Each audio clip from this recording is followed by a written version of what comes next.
ओम नमः शिवाय। ओम नमः शिवाय। श्रावण मास की कथा, शिव महापुराण की कथा, अध्याय 17। कथा प्रसंग अत्यंत रमणीक है। कहते हैं कि कामदेव और वसंत के अथक प्रयत्न करने पर भी नारद मुनि के चित्त में विकार उत्पन्न नहीं हुआ। महादेव जी के अनुग्रह से उन दोनों का गर्व चूर्ण हो गया। हे शौनक आदि महर्षियों, ऐसा होने में जो कारण था उसे आदरपूर्वक सुनिए। महादेव जी की कृपा से ही नारद मुनि पर कामदेव का कोई प्रभाव नहीं पड़ा। पहले उसी आश्रम में काम शत्रु भगवान शिव ने उत्तम तपस्या की थी और वहीं पर उन्होंने मुनियों की तपस्या का नाश करने वाले कामदेव को शीघ्र ही भस्म कर डाला था। उस समय रति ने कामदेव को पुनः जीवित करने के लिए देवताओं से प्रार्थना की थी। तब देवताओं ने समस्त लोकों का कल्याण करने वाले भगवान शंकर से याचना की। इस पर भगवान भोलेनाथ बोले, हे देवताओं, कुछ समय व्यतीत होने के बाद कामदेव जीवित तो हो जाएंगे, परंतु यहाँ पर उनका कोई उपाय चलेगा नहीं।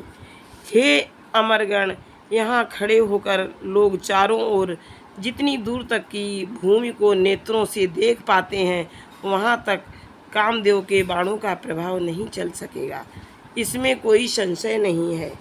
भगवान शंकर की इस उक्ति के अनुसार उस समय वहाँ नारद जी के प्रति कामदेव का अपना प्रभाव मिथ्या झूठ सिद्ध हुआ। वे शीघ्र ही स्वर्गलोक में इंद्र के पास लौट गए। वहाँ कामदेव ने अपना सारा वृत्तांत और मुनि का प्रभाव कह दिया। तत्पश्चात इंद्र की आज्ञा से वे वसंत के साथ अपने स्थान को लौट गए। उस समय देवराज इंद्र को बड़ा विस्मय हुआ। उन्होंने नारद जी की भूरी भूरी प्रशंसा की, परंतु शिव जी की माया से मोहित होने के कारण वे उस पूर्व वृत्तांत का स्मरण न कर सके।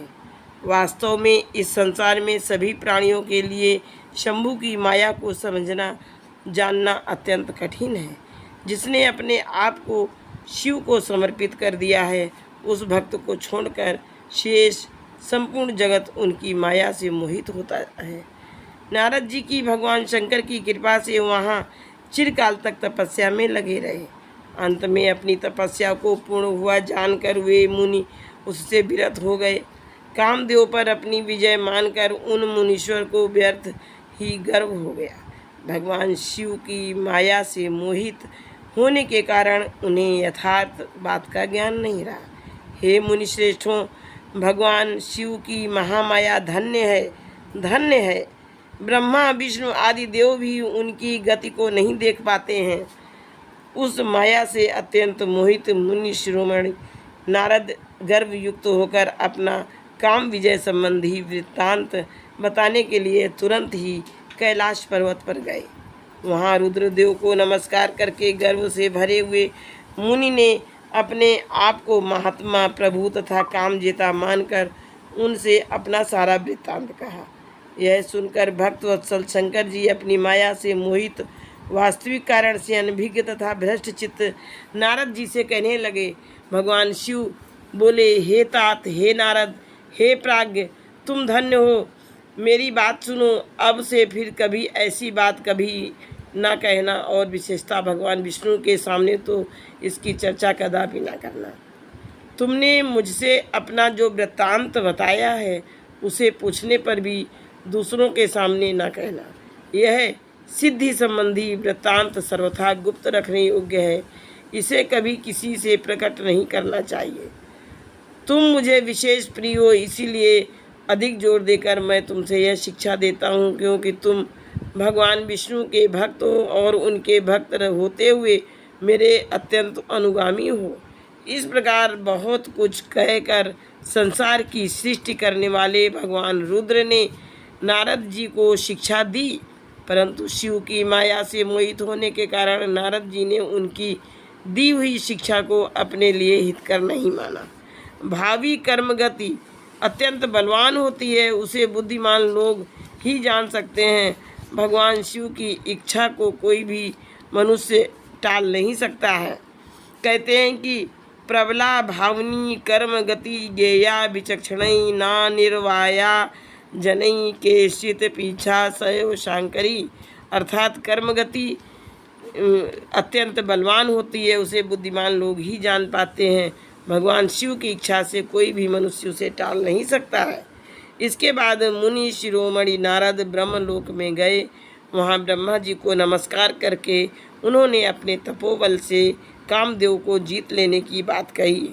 उनकी वह बात सुनकर ब्रह्मा जी ने भगवान शिव के चरणारविंदों का स्मरण करके और समस्त कारण जानकर अपने पुत्र को यह सब कहने से मना किया।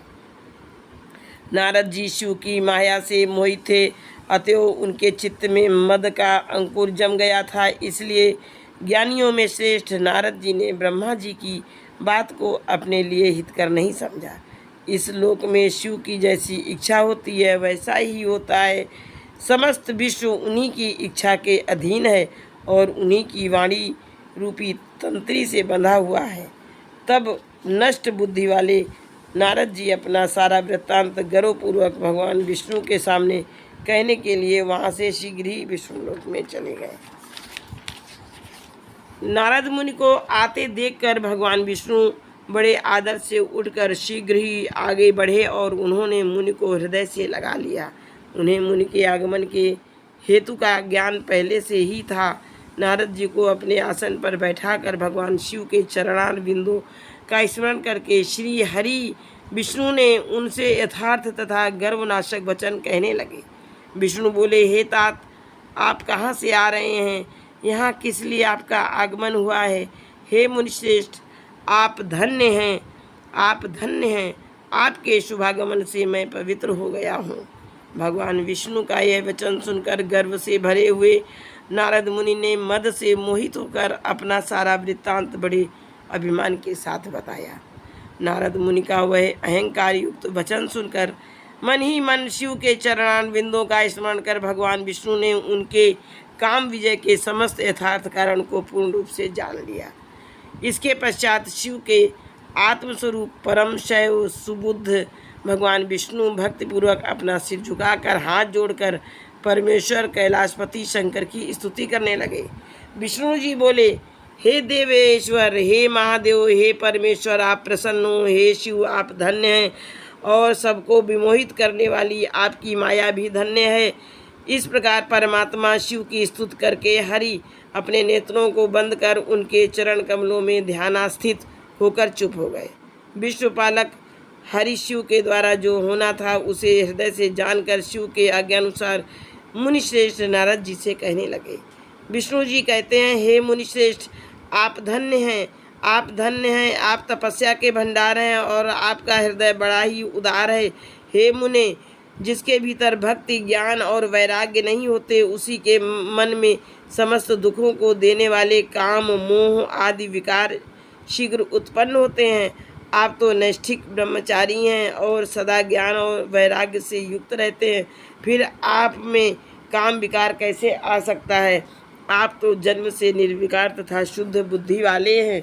श्री हरि की कही हुई बहुत सी बातें सुनकर मुनि शिरोमणि नारद जी जोर जोर से हंसने लगे और मन ही मन भगवान को प्रणाम करके इस प्रकार कहने लगे।